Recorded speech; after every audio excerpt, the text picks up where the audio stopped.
What's up, guys? So we're back with the Underworld evolution. It's been some time, we had a hiccup, but then we continue. So today we're going to talk about the Staggie Brothers, Rashad and Rashid Staggie. Now, these guys, each one of them could have their own episode, but because they are twins, we decided to put them together. Rashad and Rashid, they are the people responsible for the creation and growth of what you call the Hard Livings gang. They are actually the people who came up with the idea and executed it. Now, they were teens when they brought this up. Now, Rashid and Rashad, they hail from Menenberg. Now, Menenberg is one of those areas where the local Cape Townians, the people whom we now call the Coloureds, they were relocated to Menenberg during the segregation in South Africa. Now, the brothers were born somewhere around 1956. Most people are told that they were born in 61, but it is inaccurate. Actually, they created the Hard Livings game when they were teenagers, around the ages of 15. Now, because these people were forced here, the Colours, they could not make a living out of the conditions they had. They were cramped into a small area and in large numbers. So Merenberg was no different. They actually had a hard living there. And hence the name of the group, the gang they came up with, which is called the Hard Living.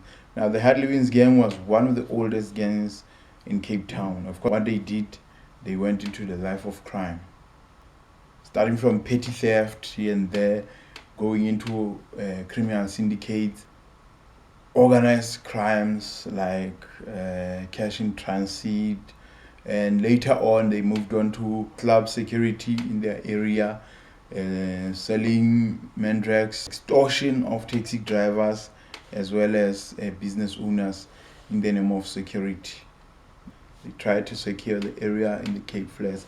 So later on, when they tried to move out into richer areas where Jerome Boysen and Cyril Beaker were, there were some clashes. That is why it is still rumored that the hits on Jerome Boysen are actually ordered by the Hard Livings gang. Now, the Hard Livings gang, they also have enemies in terms of the Americans. They have Sexy Boys, and then there are others. They also have affiliations.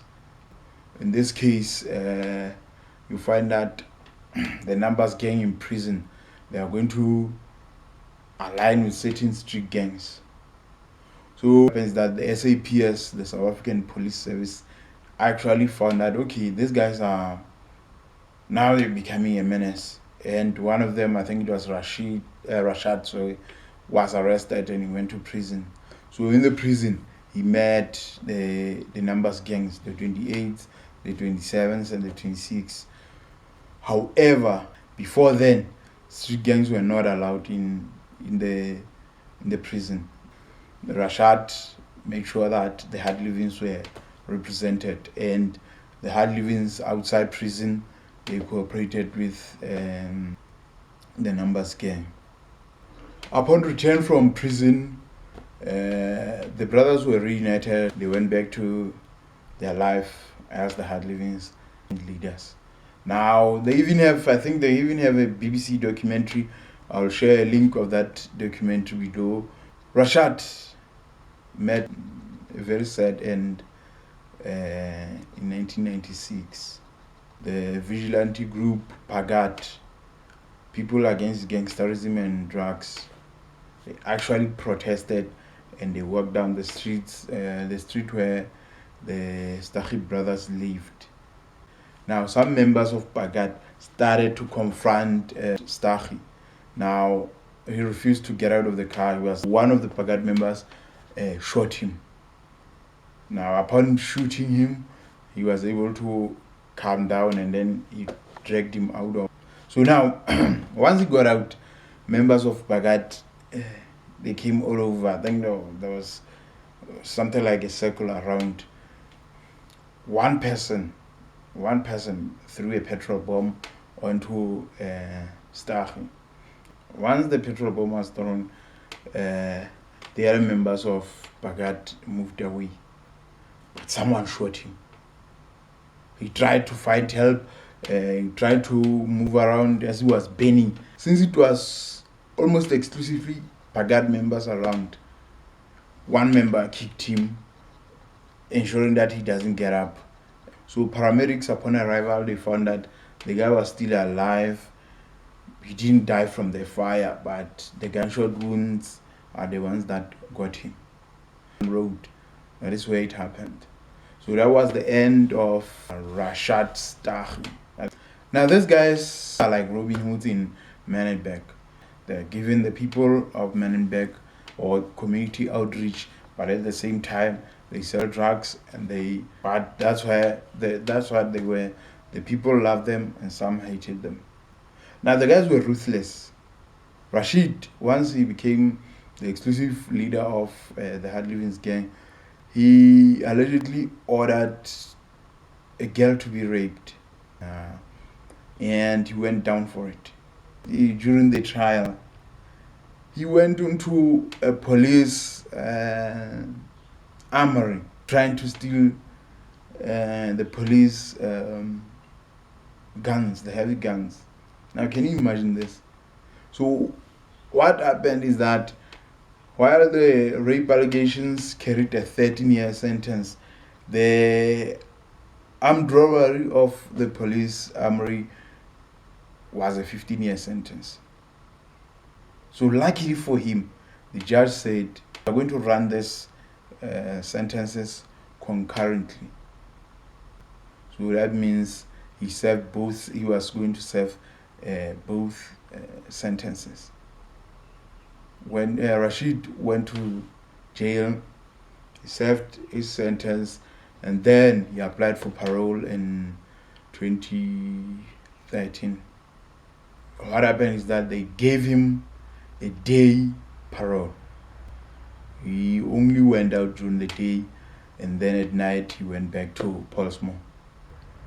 So he came out, and then once he was out, he was preaching peace. I must say that the story rather has a bitter taste. I should have taken it out weeks ago.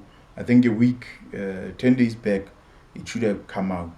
But then, as I was doing more research, his son was assassinated on the 19th of September, I think. The guy, he didn't share any names with Rashid.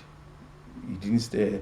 I think this was a decision that they made earlier on, that you are not going to share the Staggie name.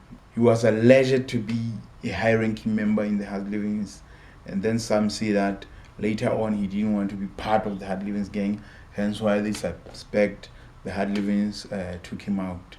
And he had a son and 3 daughters. The daughters are not part of this criminal underworld, but then in 2016 he was preparing for his 60th birthday celebration, and he had some liquor on him.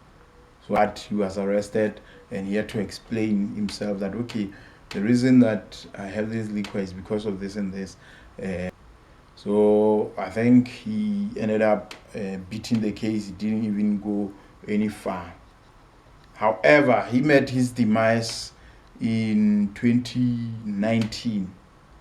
Now in 2019, just like his brother, he was sitting in a car with a colleague, just relaxing, and all of a sudden 2 guys started shooting at him through the windscreen, through the car, but they made shots. They didn't even bother looking in the direction of the driver. They were concentrating only on Rashid Staggie. Now this guy, they hit him, I forgot the number of bullets, but they hit him spot on, and then they went away. So the daughters came out after some time, after I think maybe they left it to ensure that the hitmen have gone away, that they would not be shot as well. So that is the story of Rashid and Rashad Staggie, the two brothers that came up with the gang that is called the Hard Livings Gang. So stay tuned. Remember to like this and subscribe and add more people to our subscriptions. So we'll see you next time. Peace out.